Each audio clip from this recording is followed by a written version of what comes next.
Hello everyone, I am Sabesh from Manzil Institute and our today's topic is problem on ages. So let's begin.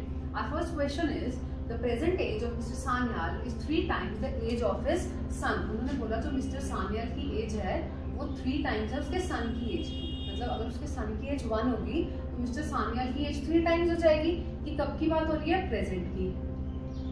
Then उन्होंने कहा है कि 6 years hence the ratio of their ages will be 5:2. 6 साल बाद उन्होंने ratio change कर दिया, ratio बन गया 5:2. What is the present age of Mr. Sanyal? हमें इस Mr. Sanyal की present age फाइंड आउट करनी है.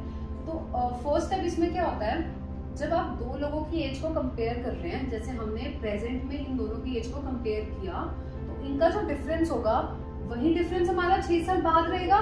डिफरेंस तो हमारा दो लोगों की एज का कभी चेंज नहीं होता. अगर मैं आज अपना और अपनी फ्रेंड की एज का डिफरेंस लूँ, अगर वो 2 साल है तो वो 4 साल बाद भी 2 साल का ही डिफरेंस रहेगा. तो हमें क्या करना है, इस डिफरेंस को सेम बनाना है. तो यहाँ डिफरेंस 2 आ रहा है और यहाँ डिफरेंस 3 आ रहा है, तो हम इसको 3 से मल्टीप्लाई कर देंगे और इसको 2 से मल्टीप्लाई कर देंगे.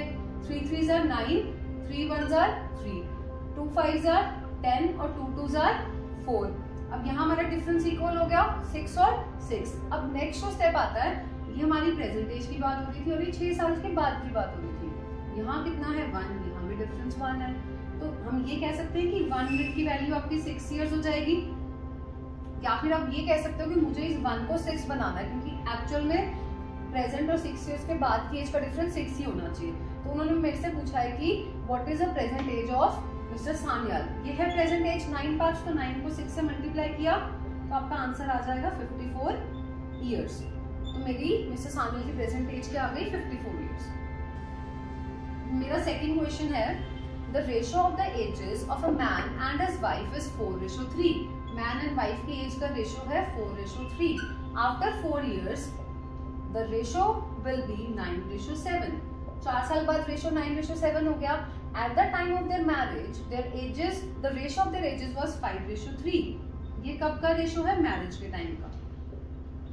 ठीक है. और हमें फाइंड आउट क्या करना है, how many years ago were they married. तो फर्स्ट स्टेप हमने क्या देखना है, डिफरेंस यहाँ कितना है 1, यहाँ कितना है 2, क्योंकि मैन और वाइफ की एज का यहाँ 1 पार्ट आ रहा है और यहाँ 2 पार्ट आ रहा है. तो इसको हम सेम करेंगे, तो इसको 2 से मल्टीप्लाई, तो ये कितना हो जाएगा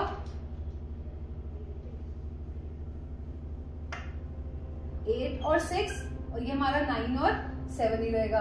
अब ये 4 साल बाद की, ये भी 4 साल बाद की, तो मतलब अब ये कह सकते हो कि मेरा 1 यूनिट जो आ रहा है वो मेरा 4 years के इक्वल है. मतलब मेरा 1 यूनिट की वैल्यू कितनी आ गई? 4 years. और अब उन्होंने हमसे पूछा क्या है, 5:3. मतलब कुछ साल पहले शादी हुई तब का रेशो था 5:3. तो अब ध्यान दीजिए, ये भी 3 पार्ट कम हो गया, ये भी 3 पार्ट कम हो गया. तो 1 पार्ट की वैल्यू जब 4 years है तो 3 पार्ट की वैल्यू क्या हो जाएगी? 12 years. मतलब दे वर मैरिड 12 years अगो. ये हमारा सेकंड क्वेश्चन हो गया. इस क्वेश्चन को बहुत लोग XY एज्यूम लेके करते हैं, देन उसका रेशो इक्वल टू 5/3 करते हैं, तो वो बहुत लेंथी अप्रोच है. तो इससे छोटा मेथड इस क्वेश्चन का तो नहीं होगा.